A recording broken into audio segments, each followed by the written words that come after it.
60 жыл алдын бұл мемлекет кедей үшінші әлем мемлекеті еді. Аз халық және кішкентай жер көлеміне ие. Қазба байлықтары түгілі айқын тарихы да болмаған мемлекет. Сол уақыттарда тіпті бұл мемлекетке таза ішімдік суы да сырт мемлекеттерден алып келінген. Мемлекеттің негізгі халқы сауатсыз, лашықтарда өмір сүретін, әр қадамда коррупция, есірткі саудасы, теңіздерде болса қарақшылар жайлаған өте нашар уақыттарды басынан өткізген. Бірақ бүгінгі күнде бұл мемлекетті ертегілер мен армандар мемлекеті деуге болады. Экономикалық дамыған, өмір сүру үшін ең жақсы жер әлемнің ең қымбат қалаларының бірі деп айтады. Бұл мемлекет оңтүстік шығыс Азияда орналасқан әрі қала, әрі астана, әрі өз алдына бір мемлекет. Сингапурдың мұндай феноменал жеңістеріне бір адам, мемлекеттің бұрынғы премьер-министрі Ли Кан Ю есімімен байланысты. Оның үшінші әлем мемлекетінен біріншісіне деген ұраны астында істелген істері мемлекетке үлкен жеңістер әкелді.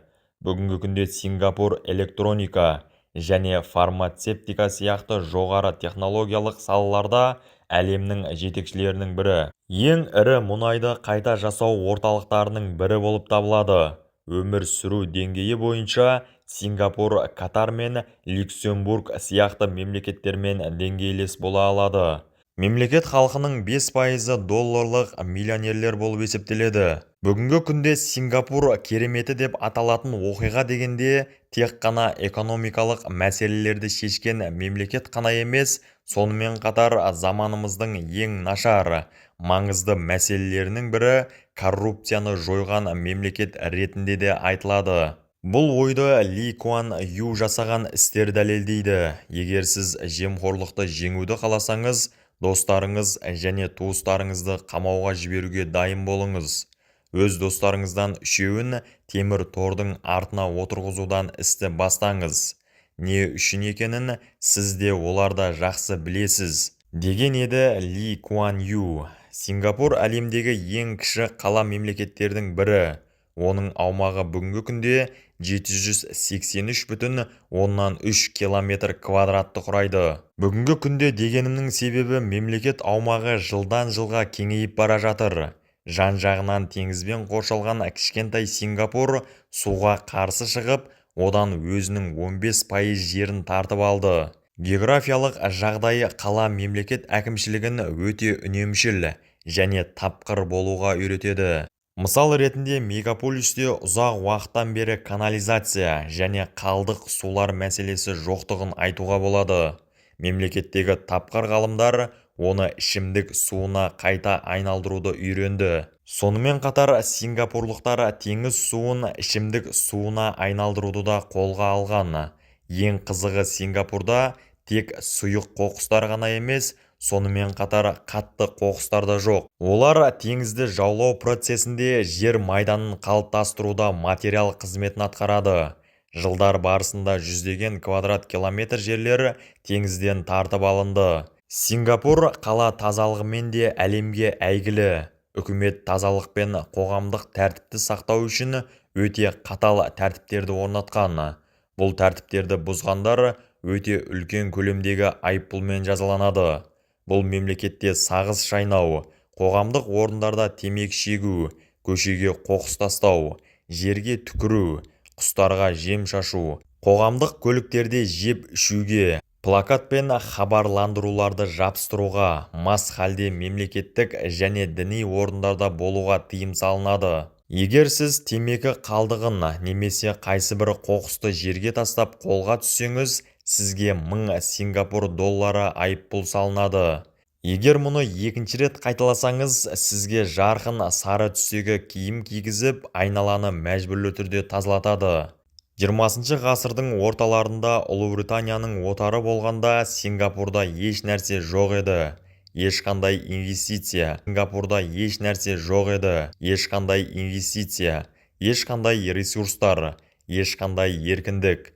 Бұдан бөлек мемлекетте көп ұлтты халықтың өзара қарама қайшылықтары, көрші мемлекеттердің қысымы, соғыстан кейінгі дағдарыс және кең таралған қылмыстық мәселелер бар еді.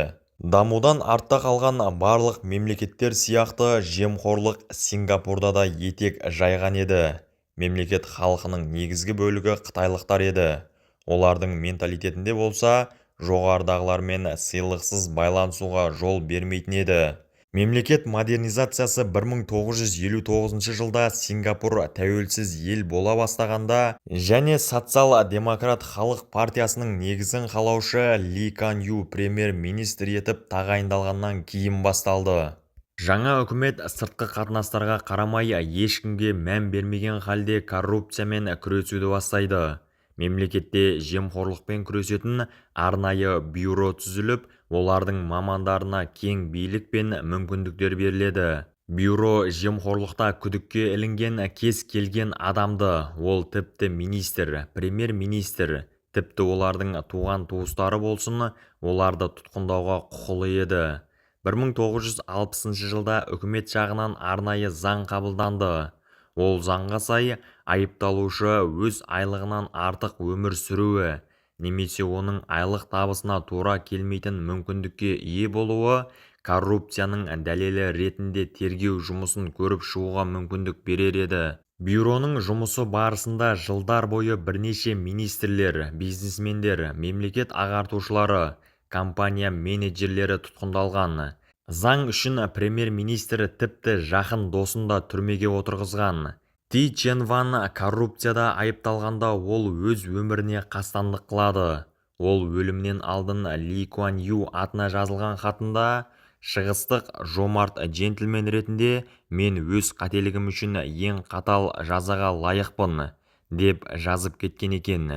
Мемлекеттегі жағдайды түбегейлі өзгерту үшін үкімет адамдардың санасына жаңа стандарттарды жайғастыруды бастайды. Экономикалық жағынан дамыған және жемқорлықтан алыс мемлекет жарату үшін сингапурлықтар 3 арнайы жоба дайындайды: меритократия, прагматизм және адалдық.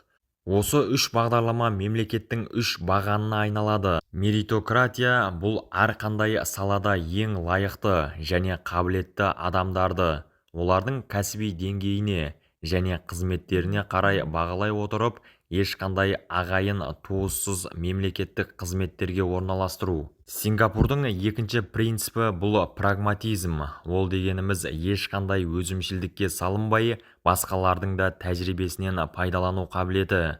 Барлық жақсы жаман жақтарын ойлаған халде оны дұрыс тәрізде өзіңде қолдану. Қарапайым түрде айтқанда, Сингапур әлемге жан-жақты қарап, басқалардың жобаларын талдап, олар арасынан өз мемлекеті үшін түрлі салалардан өз мемлекетіне тура келетінін тауып, оны өзінде қолданады. Бұған мысал ретінде Сингапур теңіз портын айтуға болады. Портты құру барысында олар Еуропаның ең жақсы порты Роттердамды жай ғана көшіріп алған. Үшінші принцип – жоғары мәдениеттілік және адалдық. Халықтың санасына жылдар барысында адалдық принципі сіңдіріліп келген. Адалдық мемлекет дамуының өзегі. Сингапур көшбасшыларының мемлекет алдындағы қызметтері де дәл осы қасиетпен тығыз байланысты.